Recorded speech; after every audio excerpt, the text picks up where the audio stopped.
আজকে যে টপিকটা নিয়ে তোমাদের সামনে বলবো, আমাদের বডির একটা মেন এবং ভাইটাল পার্টি হচ্ছে ব্লাড। তো আজকে এটা হয়তো দুটো পার্ট আসবে, তোমরা দুটো পার্টে হয়তো এটা পাবে ভিডিওটা পুরোটা। তা আজকে যে পার্টটুকু আলোচনা করে দিচ্ছি, পরের দিন আরেকটা পার্টে তোমার আলোচনা করে দেবো। মোটামুটি দুটো পার্টে তোমার ব্লাড কমপ্লিট হয়ে যাবে।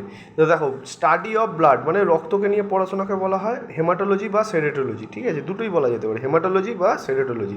এবার যদি বলা হচ্ছে গিয়ে রক্তের কে কী বলা হয়, রক্তকে বলা হয় অ্যাকচুয়ালি হচ্ছে কোলোডীয় দ্রবণ। যারা জানেন না, এটা নোট ডাউন করতে চাইলে করে নেবে।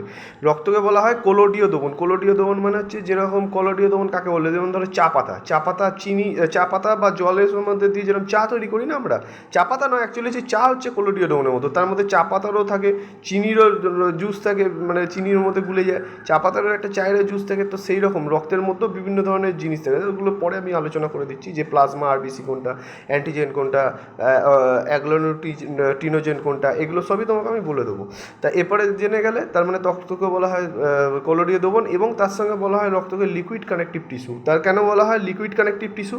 কারণ রক্তকে বলা হয় তরল যোগ কলা। এটি আমাদের শরীরের বিভিন্ন অঙ্গ, মানে পুরো মাথা থেকে শুরু করে বডি থেকে শুরু করে পা অবধি, রক্তের মেন কাজই হচ্ছে পুরো বডিতে সঞ্চালন করা।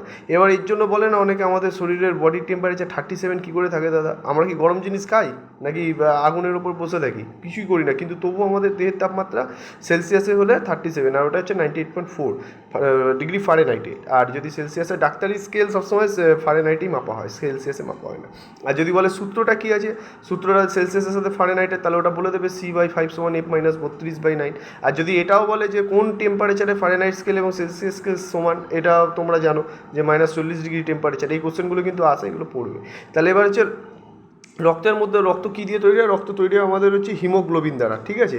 রক্ত আমাদের তৈরি হয় হিমোগ্লোবিন দ্বারা। ছেলেদের শরীরে থাকে 5 লিটার রক্ত, আর মেয়েদের শরীরে থাকে হচ্ছে 4.5 লিটার রক্ত, ঠিক আছে?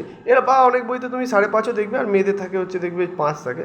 তো 500 গ্রাম যে কম বেশি হয়, ওটা পরে অ্যাডজাস্ট হয়ে যাবে, বিয়ের পর দেখবে সব অ্যাডজাস্ট হয়ে যাবে। এবার আমাদের স্যার বলতো এটা, আমি জানি না যে কে কার রক্ত চুষে খেয়ে নেবে।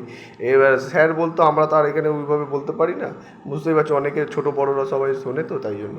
আচ্ছা, আর যদি বলে হচ্ছে আমাদের রক্ত তৈরি হয় কোথায়, আমাদের রক্ত তৈরি হচ্ছে বোন ম্যারোতে। আমাদের রক্ত তৈরি হয় বোন ম্যারো, মানে হাড্ডির ভেতরে, জুসের মধ্যে, হাড্ডির জুসের মধ্যে তৈরি হয় বোন ম্যারো।